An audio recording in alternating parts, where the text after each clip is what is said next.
Good morning, I'm Tom Spellman with Dave Wilson Nursery. It's a beautiful morning in early February here in the Central Valley. I'm at one of the nursery's test blocks this morning. A lot of different varieties in this row. One of them is this tree right here. It's Goldmine Nectarine. Goldmine's never really been one of my favorite varieties. It has some problems. The fruit doesn't always ripen up real well. Quality's questionable from year to year. So this is a perfect example of what we can do with top working. We're going to take this tree, which is one Goldmine Nectarine, and we're going to graft 3 other varieties onto this tree to make it a triple grafted combination. It's a good idea to clean your tools with a little alcohol before you get started, just so that you're not spreading any viruses or diseases. First thing I'm going to do is prep the tree. We're going to take most of the growth off it, but leave a nurse branch.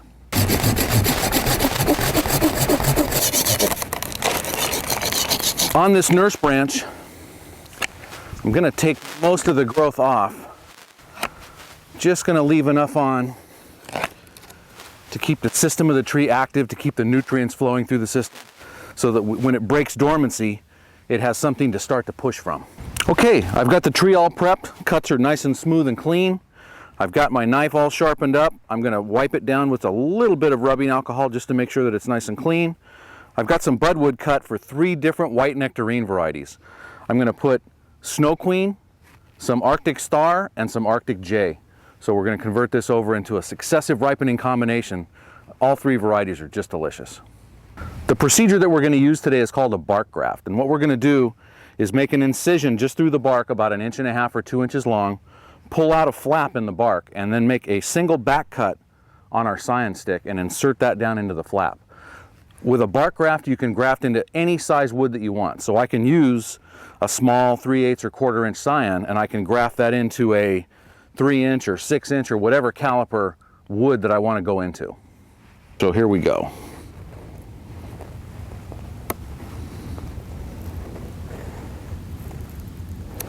That worked nice and clean.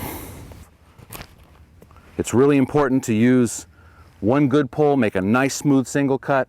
You're not carving a toy boat. You don't want to whittle on this wood.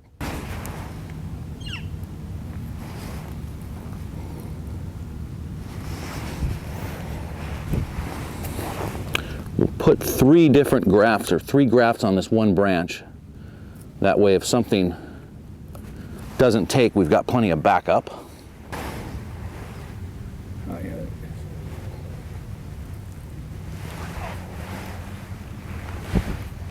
With this bark cut, I'm actually just laying my knife in through the bark and then giving it a little bit of a twist so that I can pull that bark out so that flap moves. So I'm just creating a small pocket that I can slide the scion down into.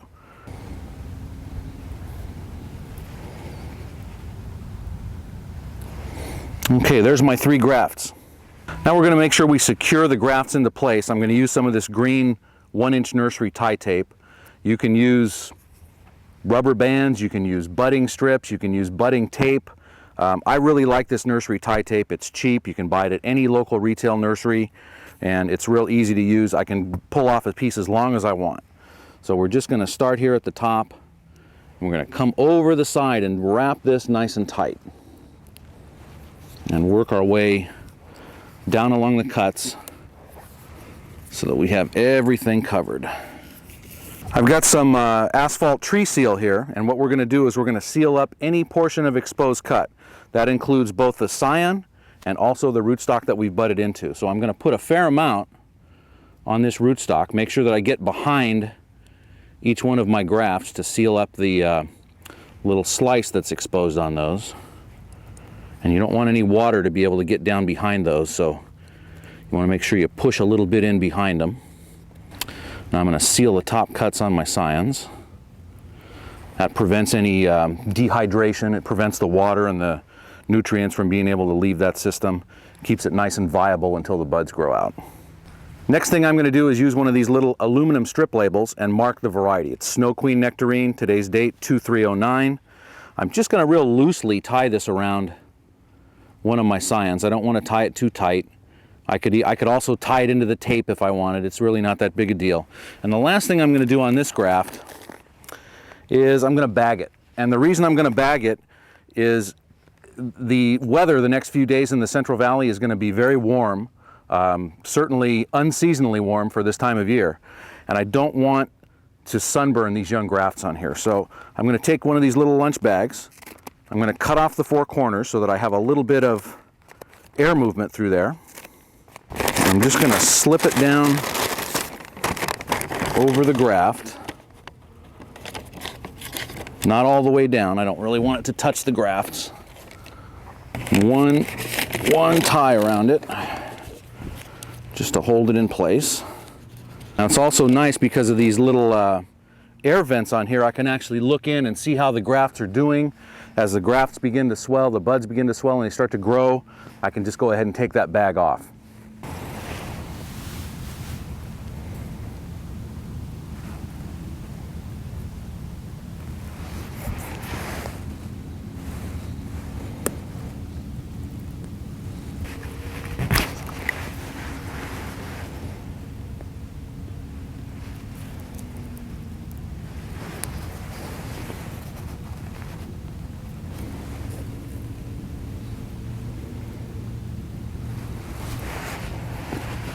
You know what? I've got a little budwood for Arctic Rose. It's another mid-season, beautiful white nectarine. So I'm going to put that on my nurse branch where I made this cut earlier, and I'm going to turn this into a foreign one.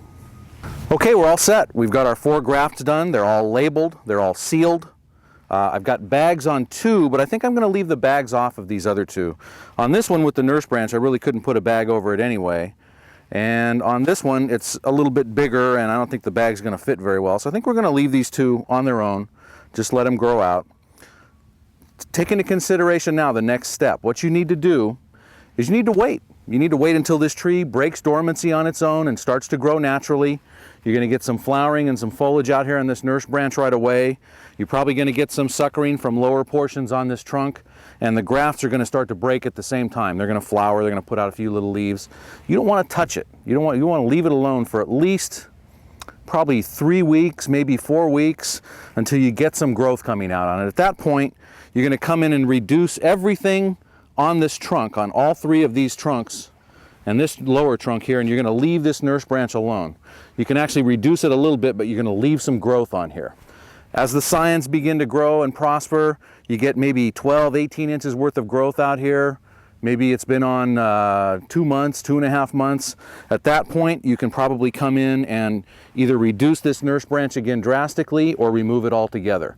Once you know you have well-healed and growing scions, they'll be fine on their own, and they'll be drawing enough nutrients to keep the system of the tree active themselves. As the scions are growing out, maybe about midsummer, you want to make your decision as to what you're going to keep. You don't necessarily need to keep all 3, although they're balanced. The structure is going to work out fine. So I could keep all 3, but I'm going to open up the center a little bit. I'm going to take out some of this growth that's growing inward. I'm going to encourage the outward growing buds to form my new canopy. One more thing everybody should take into consideration. 3 out of the 4 varieties that I worked onto this tree today are patented varieties, and we, Dave Wilson Nursery, actually are licensed to grow all 3 of those patented varieties. That's Arctic Star, Arctic Rose, and Arctic J. The Snow Queen, the first variety that I put on, old-fashioned variety. It's been around a long time. It's a delicious white nectarine. It's not a patented variety, so it's open for propagation. These other 3 are actually varieties that can only be propagated by a licensed grower. So I really encourage you to take into consideration when selecting your scion wood, look for varieties that are non-patents. You don't want to reproduce or replicate patented varieties. That is actually illegal to do.